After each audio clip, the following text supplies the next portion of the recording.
इंसानों की आबादी 800 करोड़ पार। अब क्या होगा? पृथ्वी का क्या होगा? क्या हमारी पृथ्वी इतने ज्यादा इंसानों का बोझ संभाल पाएगी? क्या पृथ्वी पर इंसानों की संख्या बहुत ज्यादा हो रही है? तो दोस्तों, इन सारे सवालों का जवाब इस वीडियो के माध्यम से आपको मिलने वाला है। वीडियो काफी इंटरेस्टिंग बनने वाली है, तो दोस्तों वीडियो को अंत तक जरूर देखिएगा। दोस्तों, इंसान दे दनादन बच्चे पैदा करने में लगा हुआ है। इससे सरकार भी घबरा गई है। ये आंकड़े देखकर मोदी सरकार भी काफी चिंतित है। लॉकडाउन में एक तरफ जहां पूरी दुनिया आर्थिक संकट से जूझ रही थी, वहीं दूसरी तरफ बच्चे पैदा किए जा रहे थे। महिलाएं प्रेग्नेंट हो रही थी और इसकी वजह गर्भ निरोधक दवा न मिलना बताई गई थी। और वो कहते नहीं कि जैसा करोगे वैसा भरोगे। अब वही दशा दुनिया की हो गई है। बढ़ती इस आबादी को देखकर सभी के छक्के छूट रहे हैं। वो चाहे अमेरिका हो, चीन हो, भारत हो, सभी देश घबराए हुए हैं। दोस्तों, हम लोग यानी इंसान वैज्ञानिक भाषा में होमोसेपियंस हैं। इंसान आबादी बढ़ाने में एक्सपर्ट हैं। 100 करोड़ से 200 करोड़ तक पहुंचने में 125 साल लगी, लेकिन 700 से 800 करोड़ पहुंचने में सिर्फ 12 साल। 15 नवंबर 2022 को दुनिया भर में इंसानों की आबादी 800 करोड़ पार कर जाएगी। संयुक्त राष्ट्र इस सतत विकास का श्रेय विज्ञान, तकनीकी इनोवेशन, लंबी उम्र और सेहतमंद जीवन को दे रहा है। इंसानों की आबादी के बढ़ने का दर पिछले कुछ दशकों से गिरा है, लेकिन इसके बावजूद 2037 तक हमारी आबादी 900 करोड़ और 2058 तक 1000 करोड़ हो जाएगी। ये अनुमान UNDESA की वर्ल्ड पॉपुलेशन प्रोस्पेक्ट्स 2022 की रिपोर्ट में लगाया गया है। ये इंसानियत के इतिहास में मील का पत्थर साबित होने जा रहा है, क्योंकि अब माओं और बच्चों की मौत कम होती है।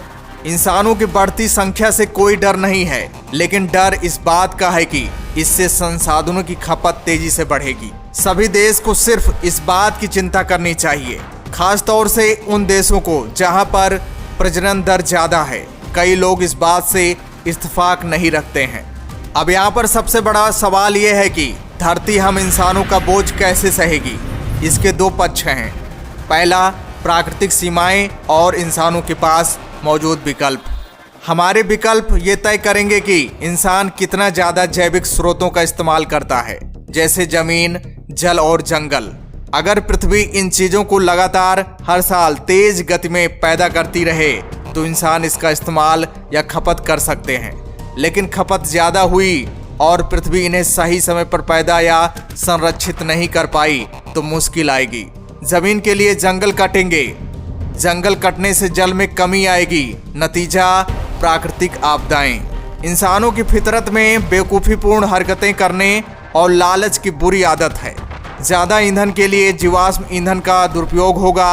नतीजा यह है कि कार्बन डाइऑक्साइड का उत्सर्जन ज़्यादा होगा।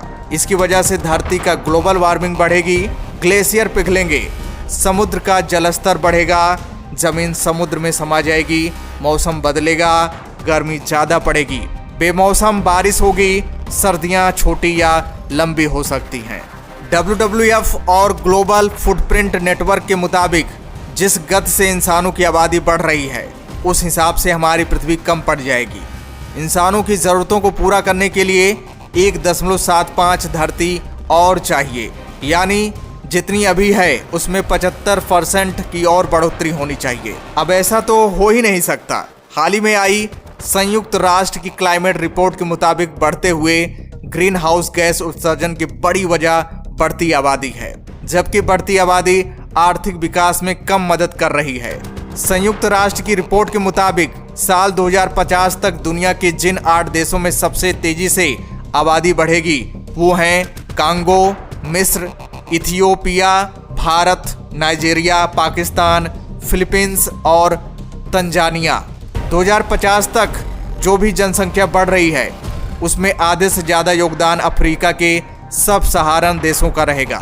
ऐसा नहीं है कि भारत पीछे रहेगा। इस मामले में अच्छी बात यह है कि अगर दुनिया में हर कोई भारतीय नागरिक की तरह रहे तो उसे हर साल सिर्फ 0.8 धरती की ज़रूरत पड़े, लेकिन अमेरिकी नागरिक की तरह रहेगा तो उसे साल में 5 पृथ्वी की ज़रूरत होगी। यानी भारत में संसाधनों का इस्तेमाल कम हो रहा है अमेरिका की तुलना में। दोस्तों वीडियो कैसे लगी, वीडियो को लाइक करिएगा, शेयर करिएगा। तो दोस्तों जय हिंद, जय भारत।